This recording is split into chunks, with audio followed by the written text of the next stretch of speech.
We only live once, so make sure to win this lifetime, to do the things that makes you happy. Don't forget to enjoy life. I know the pressure, but it's normal. It's temporary. And if you think that it's so dark, always look up. You will see a hole, and sa maliit na butas na yon, may sinag ka na makikita.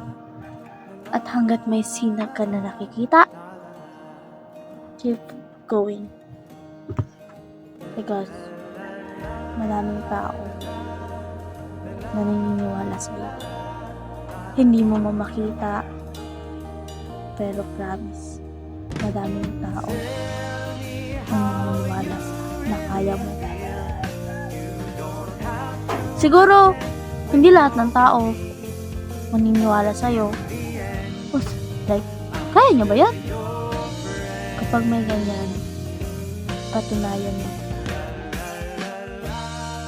na kaya mo. Kahit so palpalin mo ba? Hindi physically. Ipakita mo. What matters the most in this world is you. Not your friend, not your family, not your parents. It's you. It's yourself. Because at the end of the day, you only have yourself. So, keep walking.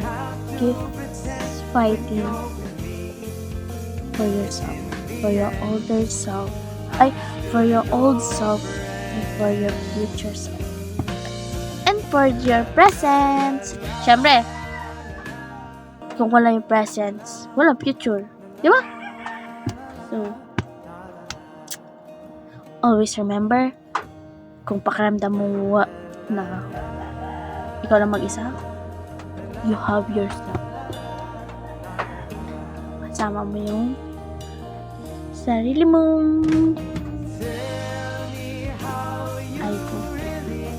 You have a great day. Okay lang umiyak. It's not weakness. Niya. Sarang yun. Mahal kita. At sana mahalin mo din sarili mo. Bye-bye!